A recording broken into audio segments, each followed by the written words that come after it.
Hey everyone, welcome back to the Crafty Author. My name is Anissa and welcome to my quilting studio. Today we are going to trim and square up this quilt so that we can get it ready for binding. So I am just going to show you real quick what this looks like. This is the same quilt that I quilted on the long arm that you watched me do that. And I hope you enjoyed that very much.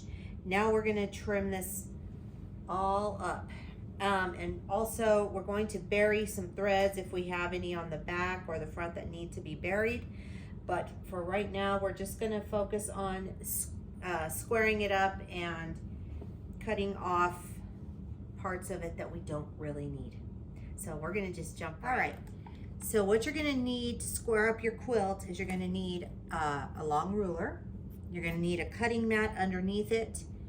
You're going to need a rotary cutter. You could do this with scissors if you're real good at it. I am not, so I am gonna definitely use a ruler and a rotary cutter. Plus it makes it a little bit easier to do this. But what I have here, so you wanna make sure that you've got this laid out as flat as it goes. And I am going to use my seam as my guide. Now you can just use, you could use a ruler and you could measure it out and have another one here to square it up. I've done that before. I have a video on that. However, I like to just take my, my seam where my last border is, and I like to just put my ruler up against that and kind of use that as my point of reference. So if you don't know, when you're quilting on a long arm machine, you have to have a lot of extra fabric and backing for your quilt, because when you quilt it on the long arm, it shrinks. So a good, what I typically do is I typically cut my border about 8 inches, because I know that somewhere I'm gonna have it either at 6 inches or even quite possibly at 4 inches. That's what I would cut it down to, just depending on how all of it looks. And so I think with this one, I may cut it at 6, because it looks like that's actually gonna be a pretty good size for this.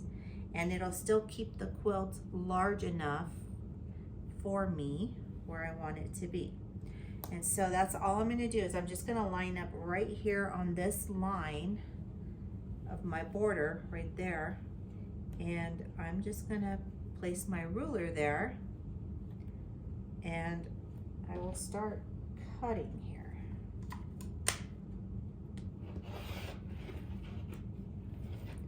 Now, if you find that your, what am I trying to say here?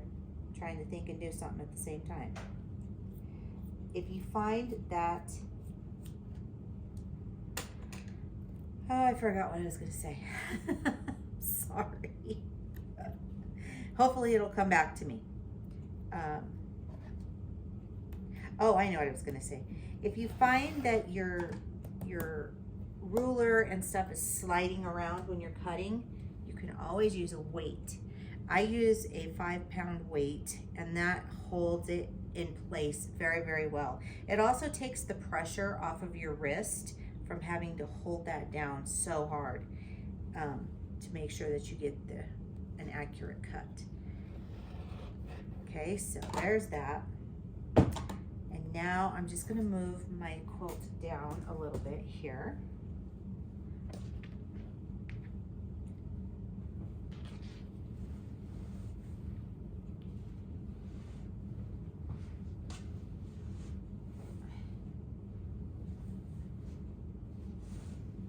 And it can take a little bit to do this, so just have some patience and just kind of go along with it, because you'll be doing it for a while. But I just wanted to show you how I do this and to show you really how long it does take to do some of this stuff, because when we speed up the cameras, when we're doing tutorials and things, it makes the process go a lot faster. But that's not really real life, because, you know, it takes a really long time to do these things.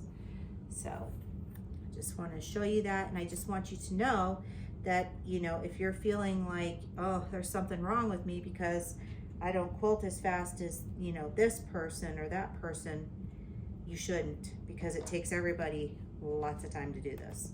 So whatever you're doing is perfectly fine. Okay. And you can see I fold mine so that it doesn't just drape all over the floor, because, well, I have a dog and, you know, dog hair. So I could have put another, I could have rolled my table from my ironing table over here. I could have rolled it over and expanded it out and used that, but I just figured I would just do it this way because it works just as well. It's just a little more bulk to deal with.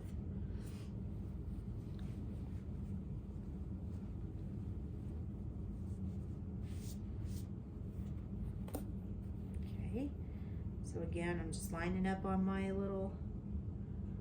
line right here. And I am also lining up down here because I want to make sure that everything is nice and even, and it is.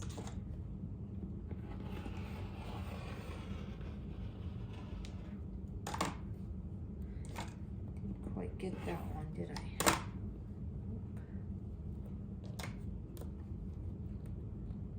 I think I'm gonna have to get another blade. I think this one is about seeing its day.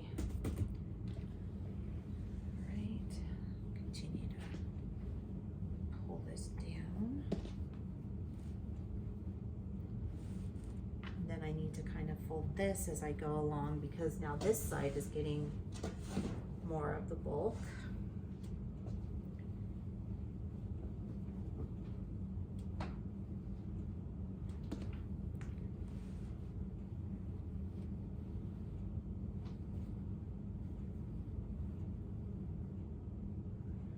And so you might be wondering, what is the next step after doing this?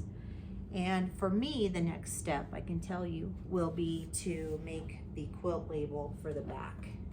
So I do the quilt label before I do the binding, because the binding, when I go to put the quilt label in there, I do it with the binding. I sew it into the binding. And I can show you the binding that I already have. I've already cut it. And I'm hoping I have enough. If not, I'll have extra fabric to coordinate with it. But I cut these at 2.5 inches, I want to say. Yes, 2.5 inch strips. And I will sew these together. And then I'll make my binding for this quilt. But I use my AccuQuilt to cut all of my binding strips. Just makes it go so much faster, and it's so much easier, and it's always precise and perfect, and I'm not dealing with, you know, crooked pieces of binding like I would if I cut it on my own.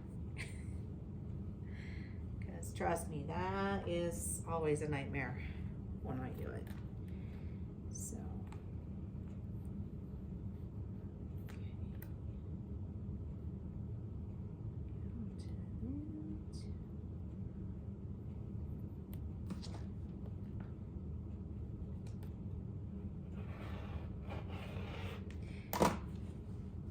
now, if my border here is a little crooked, what I like to do is I take it very slowly when I'm cutting, okay?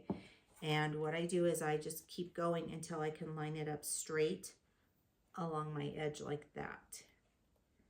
And then I trim. And again, it has to be straight along here as well, because you can't have it just being crooked and uneven. But this is how I do it. So Everybody has their own way. And you have to do what works for you.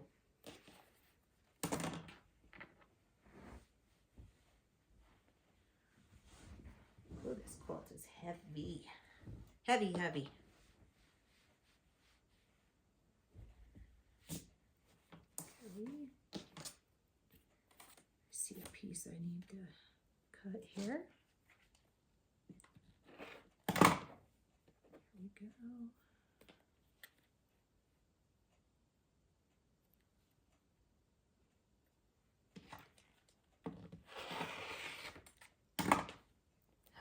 We made it through the first row. It's always a good feeling when you get that first one off of there. And of course I wore black again when I'm working with, you know, fuzz cutting. Seems I do that a lot. So then I get black fuzz all over myself. It's actually kind of a nice break to do this because I have been so busy working on items for my shop, my little boutique shop that I have. For those of you who don't know, I have a physical shop, and I sell lots of things that I make in there. I sell quilts, and I sell Easter baskets, and all kinds of seasonal stuff, pillows that I make, coffee mugs, tumblers, the whole 9 yards, guys. I make pretty much all of it. Diaper cakes. That's probably one of my biggest sellers in there are my diaper cakes. And then little dresses and things that I embroider. So that's the business that I have. And I love it. I think it's so cool. Okay, so I'm covered in fuzz now. I've lined up already, and I'm just going to start cutting up.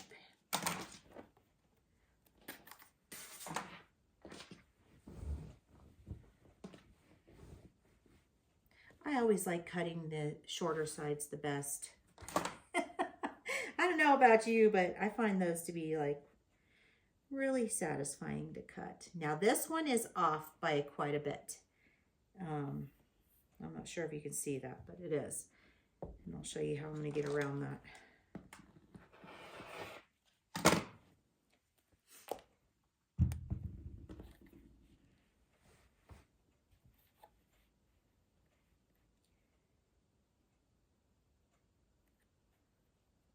Okay, so I'm up to here.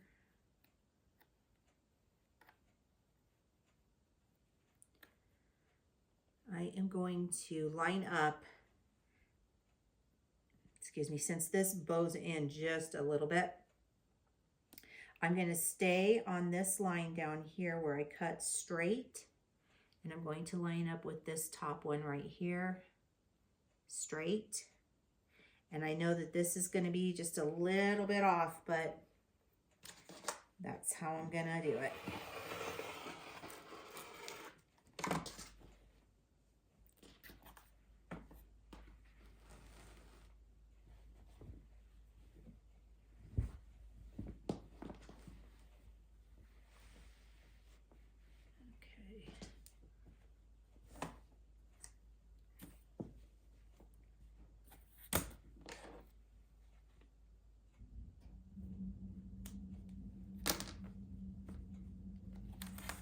I hope everybody is staying nice and warm because it is freezing everywhere in the US. I think it was like -19 this morning when I woke up. It was so cold. And that's supposed to be part of our big warm up today. We're supposed to get to 30 degrees. I'm telling you, anything is warmer than those frigid below zero temps. That's for sure.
You know, I just sometimes feel like there's just not enough cutting space. Even if you had a huge table, I still don't know that it would be enough. Honestly.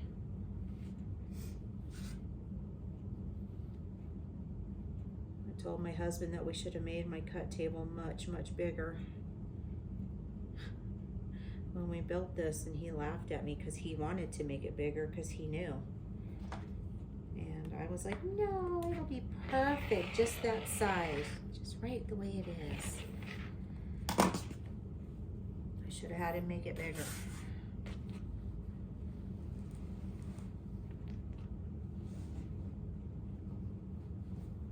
And now I don't have the room in here for it because now I have the sewing cabinets, and those are kind of taking up most of the rooms, most of the room here in my neat little space.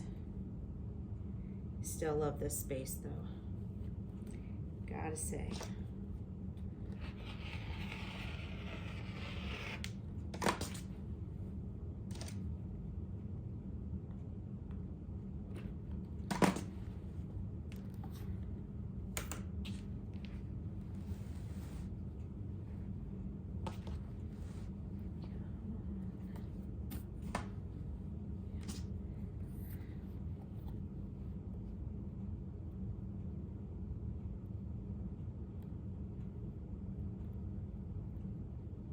So this quilt is for a special friend of mine.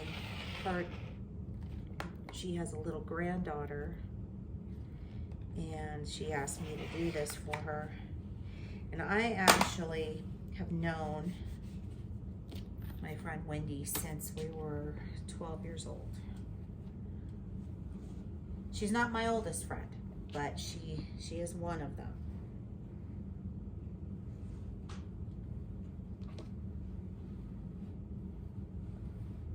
I'm still friends with a lot of my childhood friends, which is kind of rare, I know, because usually you only have like one or two that you're still really good friends with, but I have multiple people,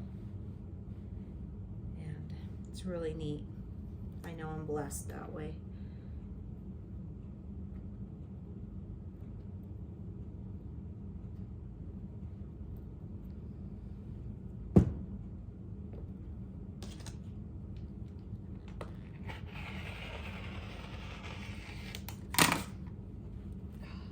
Yay, that one's done.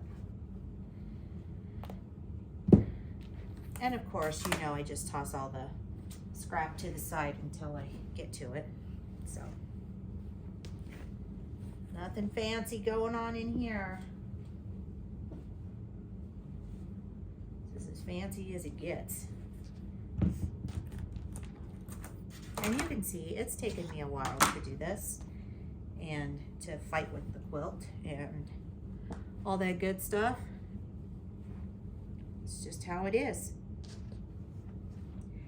If you're a quilter, that's what happens.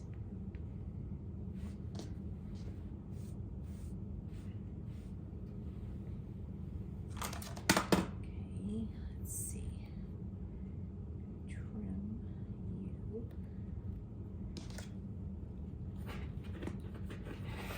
I really have to use that. Ever since I hurt my thumb a couple years ago, ever since I broke it, I just have no strength in this hand. It's very crazy. But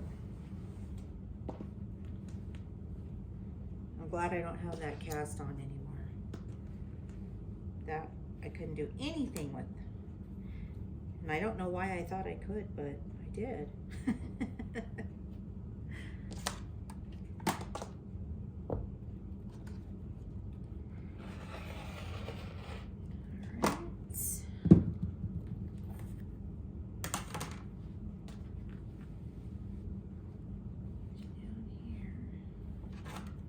Anybody else talk to themselves when they're doing this kind of stuff? Because I certainly do.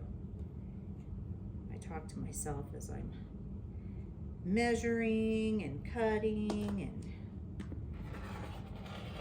and what's really funny is I didn't really notice that I did it a whole lot until I started doing YouTube, and I noticed I was talking to myself one day when I was trying to calculate something, and it's like, oh, lovely. All right, so our quilt is now squared up, and it is looking good. It's ready to be quilted. Not quilted, oh my goodness. It's ready for a quilt label and some binding. And so, but I just want to check the back and make sure I don't have any more threads that need to be either cut or buried.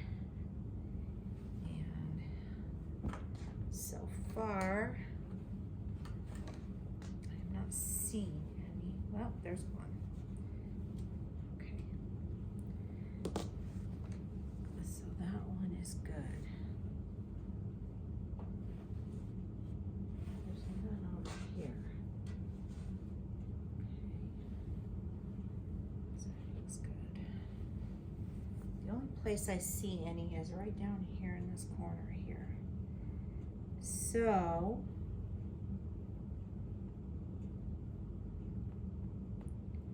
what I am going to do, I'm actually going to tie this.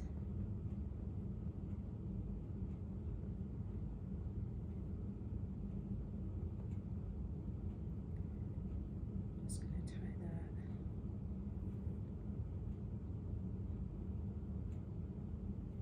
In a knot.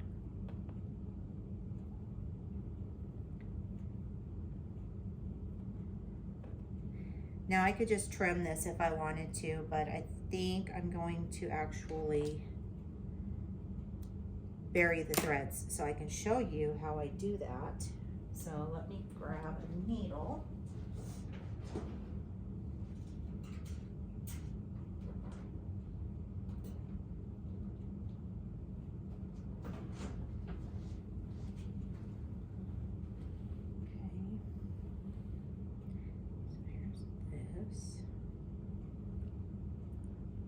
To just thread this through.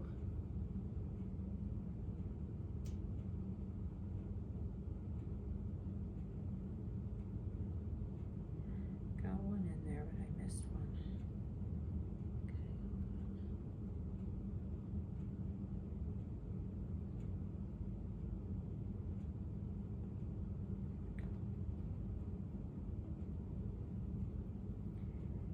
All right, so now I'm going to do, now that I have this needle threaded, is I'm just going to pick this up. Since I've already tied the knot, I'm going to go in there and I'm going to just knot it up just again, just to be on the safe side. And I'm only taking a bite from the back. I'm not doing it from the front because you don't want to be able to see where you've gone in there to do that. Great, that came off again.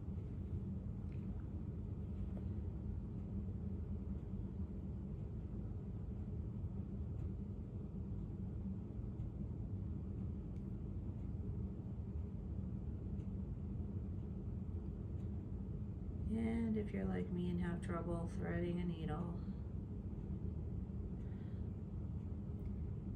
it can take us a long time to do this. All right, so I've done that, and now I'm just gonna go ahead and just gonna go into the backing again, and I'm just going to pull it, and then I'm gonna trim. And that is how you bury the threads.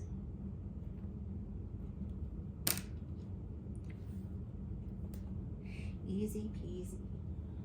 All right.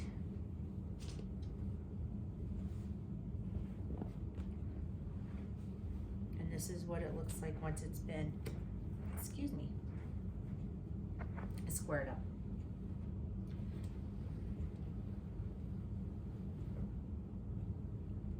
So you can see that the edges look so much cleaner now. And we're ready for make our quilt label. All right, so as you can see, that was pretty painless. It did take about 25 minutes to do it. So, you know, it does take a while. And so I was going to turn this into 2 videos, but I think I'm going to just leave it at 1 for this. And that way, you know, if you have questions or whatnot, you can go back and watch and see how I did this. You can also leave a comment and ask me a question if you have any. And I will try to get to those as soon as I possibly can. Anyhow, I want to thank you for joining me today on The Crafty Author. And if you would like to follow me on social media, the links are down below in the description box. If you would like to give this video a thumbs up, that's great. If you'd like to share, even better, because sharing is caring. Don't forget to click the little bell. You'll get notified each and every time that I upload an awesomely cool new video. And we have already gone over 50,000 subscribers, so I want to thank you all for that. And keep on crafting. I'll see you guys next time. Bye-bye.